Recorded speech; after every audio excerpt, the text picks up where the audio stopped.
Hi, Steven. Hi, How are you?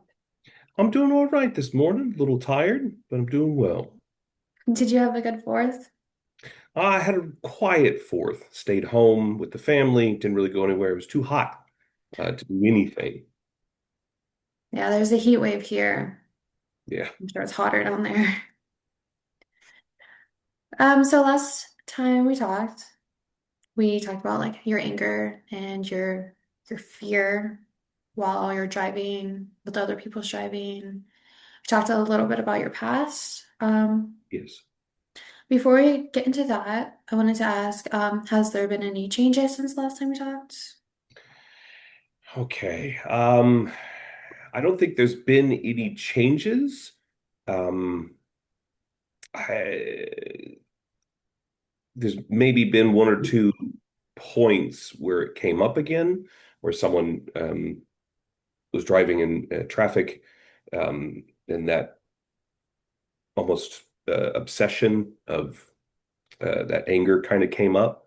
But there's nothing new or nothing developed. It's still there, um, and still active.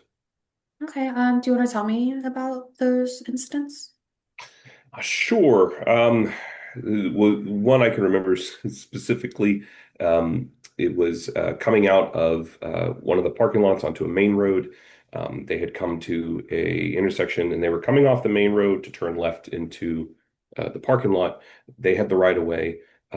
They were in position. I was waiting for them to go, which is what you're supposed to do legally. And they kept waving me on to come out to cut in front of them to go out into traffic. And I did not move. And the anger just kept coming. I told them they should go. They're supposed to go. I have to wait on them to go because there's cars coming behind them, and I'd be impeding the vision of the car behind them.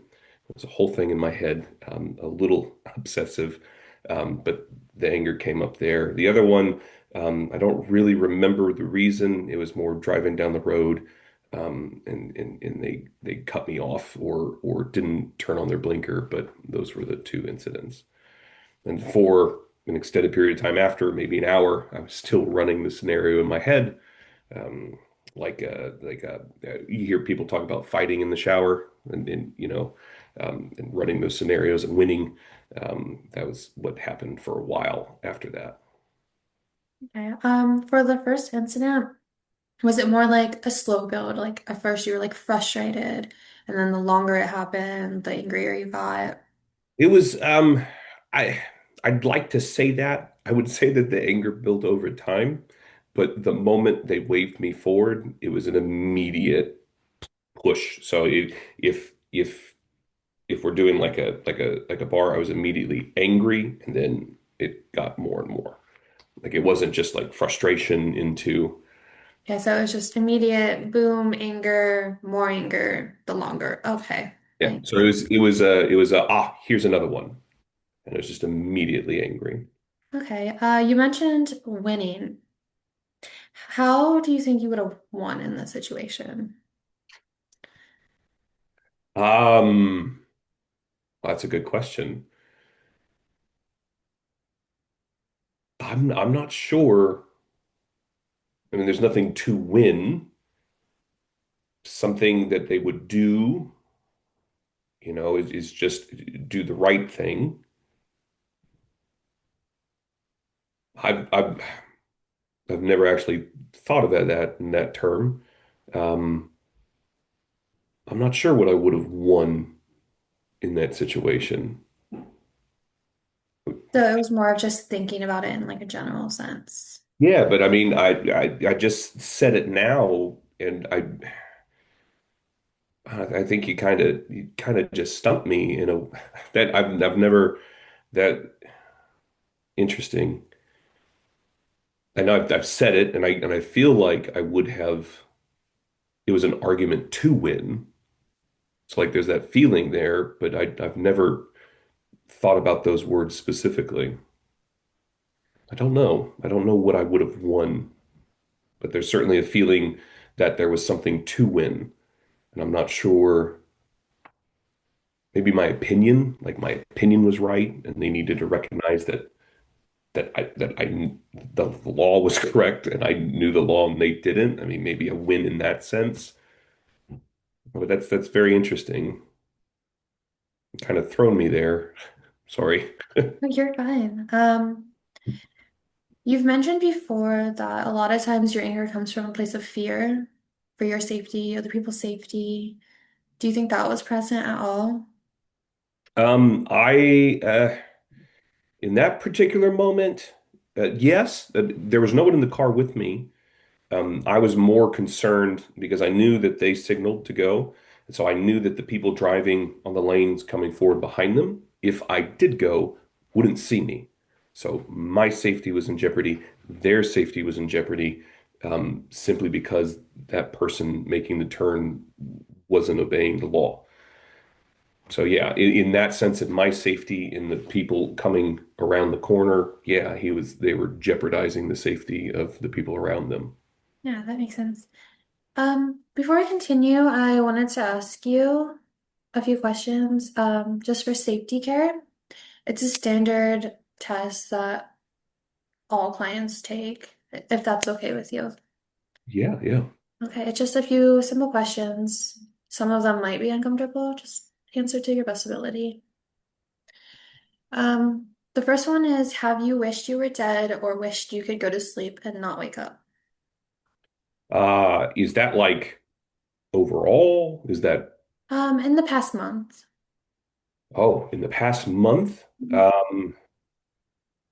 I mean, I've been tired and frustrated and really would rather not have to do the things I'm doing, but I don't think I've ever wished I was dead in the past month.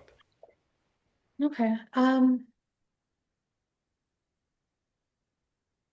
Have you actually had any thoughts about killing yourself? And this is in the past month still?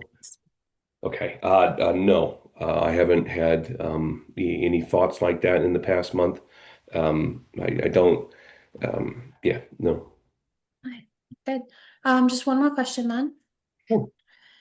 Have you done anything, started to do anything, or prepared to do anything to end your life, such as collecting pills, obtaining a gun, giving away valuable items? No, not at all. Right. Thank you. Um, to get back to what we were talking about, the second incident, is there anything that you can really recall? I know you said you don't really remember too much about it. It was more if I was driving forward, they were next to me, and I think they were cutting me off, veering into my lane too soon, like they didn't get past the car. Um, and so it was, yeah, I'd be on the right hand lane, and they were on the left coming into the right hand lane. It was one of those situations where they could have, waited for me to go. My rate of speed wasn't changing, and then turned behind me, but instead they decided to go around me and then immediately turn to the right in front of me.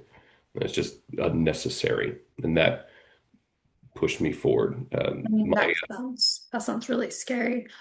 Um, were you feeling more anger or fear in the moment, if you remember? It immediately was fear.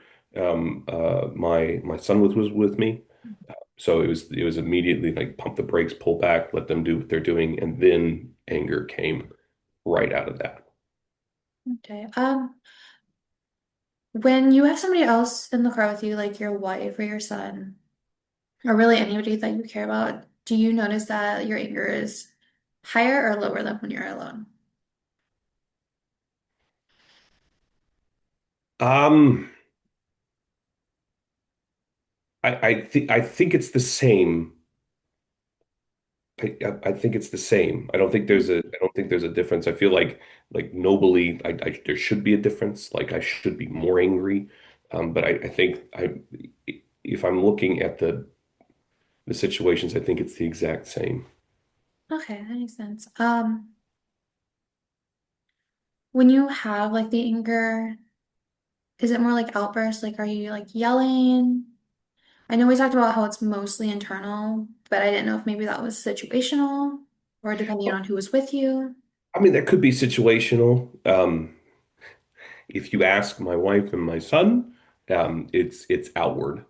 Um, they very much pointed out to me um, because I will in the moment. Um, but the primary component of it is the long term. But I certainly in the one that I just said with my son in the car, that was definitely there was an outburst followed by, and then that hour long, 2 hour long reminiscence over the event. And you kind of sit with the feeling. Is it always like a long time? Does it ever just go away quickly? No, it never really just goes away on its own quickly. Process. I just constantly like replay it. Um, I to bounce off what you said earlier. I guess it's I reminisce on it to like prove to myself that I was correct, I guess, or I won. Yeah, I replay it. It never just is a moment and then goes. And there's other times where I get angry at things or people or situations, and I'm angry in the moment because I want that situation to change. Um, but then it's immediately done. I don't think about it anymore because it was just that moment. But in these situations, it continues on for an extended period of time, always. Okay, and then what about those moments when somebody makes you mad? Is it about the same where like the how your wife and son would say, like the outbursts? I don't think so. If someone makes me mad, I have the ability to address them. You've caused me this issue, so I'm telling you the issue, and then how you choose to resolve it is up to you. I have someone that I can, look at and say, this is the problem. You caused the problem. How are we walking forward? And so there's almost like a closure to it. But in these situations, I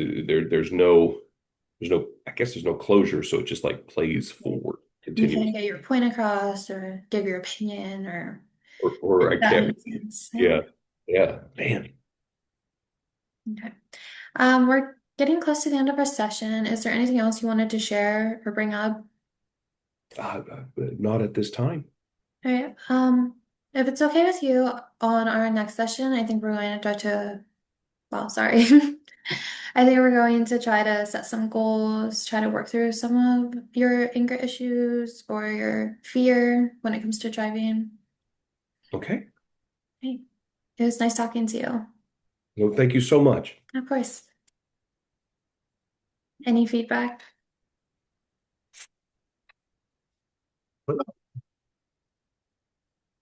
Yeah, again, I thought it was good. I like the question of sitting with the feeling. I feel like you have good patience, um, which I could use more of. Just like, I don't know. It seemed good. It seemed like you were genuinely curious. Thank you.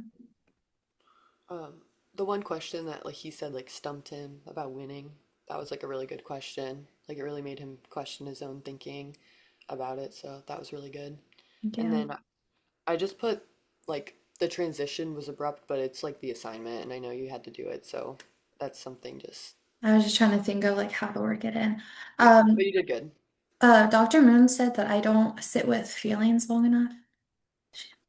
You did today. Did I? Yeah. Okay. Yeah. Yeah, you did good with that. Great. Thank you.